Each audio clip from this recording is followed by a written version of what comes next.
saya tambahkan sedikit. Kita tahu bahwa anggaran untuk pendidikan itu 20%, itu dipakai untuk operasional. Sementara untuk pendidikan murni, itu hanya dikasih 2,6%. Bagaimana Republik ini bisa maju kalau hanya 2,6%?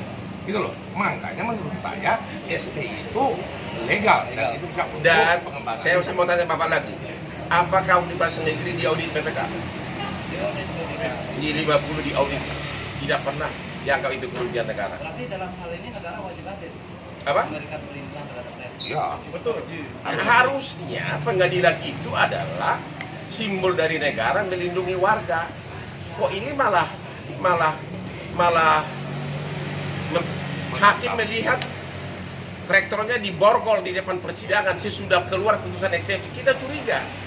Kenapa tiba-tiba sesudah putusan eksepsi keluar borgol dan jaket padahal sebelumnya enggak? Ada kemungkinan putusannya itu udah bocor. Dia udah tahu bakal eksepsi kita ditolak.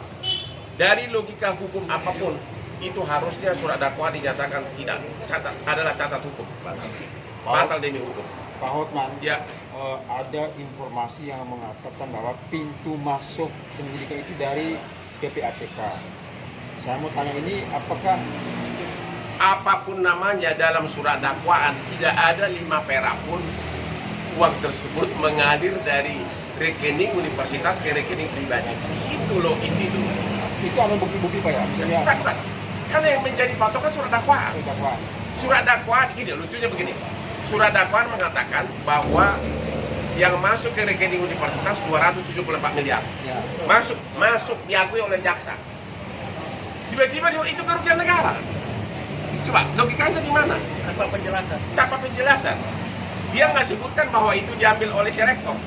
Ada, makanya saya bilang ini logikanya lebih parah dari mahasiswa yang tidak kuliah. Ya. Bang, jadi kan ini kita masuk ke persidangan nih Bang ya. Ya. Ada 40 Ada 40. Saya cek, Anda bisa lihat ini. Ini di website. Coba ya. 40 SK rektor. Ini baru 40. Lebih malah. UNJ, UI, ITB, Diponegoro. Semuanya ada Unhas, semuanya Andalas, semuanya memungut SPI persis seperti Udayana. Nggak ada bedanya. dan agenda persidangan selanjutnya pemeriksaan saksi. Nah, ini Bukan, kita besok mewajukan ini ke hakim untuk penundaan agar diperhatikan sebagai bahan untuk penangguhan penahanan. Itu karena memang persidangan sudah keburu berjalan, harusnya dari segi teori hukumnya harusnya surat dakwaan itu dinyatakan cacat dan berhenti kasusnya. Harusnya begitu, karena surat dakwaan kan kalau cacat tidak jelas, maka persidangan harus dihentikan. Bagaimana ada korupsi tanpa ketahuan siapa yang korupsi dan uang siapa yang dirugikan? Karena negara malah untung. Berarti dengan adanya kasus ini kemungkinan besar di universitas-universitas lain bisa terjadi. Kalau aparat hukum di sana nggak punya logika, kalau ada logika, ini si klien kita mengatakan ini ada unsur dendam pribadi, ada oknum aparat. Ada oknum aparat yang meminta saudaranya masuk ke Universitas Udayana, dikasih masuk. Sesudah lolos, minta lagi SP-nya dibebasin. Dia mahasiswa kedokteran, 150 juta, minta dibebasin. Tentu oleh rektor ditolak karena itu kan sudah masuk dalam sistem. Itulah diduga penyebabnya ini, dan kemarin itu rektor juga memberikan begitu banyak surat aparat yang minta agar saudaranya masuk, agar diluluskan. Tapi yang kita tahu ini diduga ini ada oknum yang terkait dengan ini.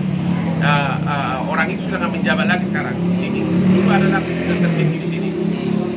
Saudara dia masuk ke dokteran, dikasih, ya dibantulah masuk. Tapi sesudah itu di dalam surat pembelaan dari si rektor, si mahasiswa tersebut teriak-teriak gara-gara SP-nya tidak dibebasin. Sejak itulah langsung dilakukan, mulailah penyelidikan dimulai. Bang, kenapa nggak disita aset yang dibangun dari dana SPI? Ya disitulah makanya saya bilang Kan dimanfaatin orang, lalu orang yang memungut uang itu dipenjara. Nah, gimana ya? pertanyaannya gimana? Dana SPI itu kan sudah dipakai membangun fasilitas, gedung dan lain-lain. Kemudian dimanfaatkan oleh mahasiswa dan masyarakat. tapi orang yang melakukan pungutan itu malahan di penjara. Nah, ini. Ya justru itu, makanya saya bilang malah negara diuntungkan. Kalau korupsi kan negara dirugikan. Ini malah negara diuntungkan. Hal yang paling fatal dalam surat dakwaan, dia mengatakan jumlah deposito yang masuk ke bank atas nama Universitas Udayana 274 miliar plus. Ya, masuk atas nama universitas. Tapi kemudian di halaman lain itu kerugian negara. Kok kerugian negara? Kalau dibilang itu kerugian mahasiswa, oke, logikanya jalan.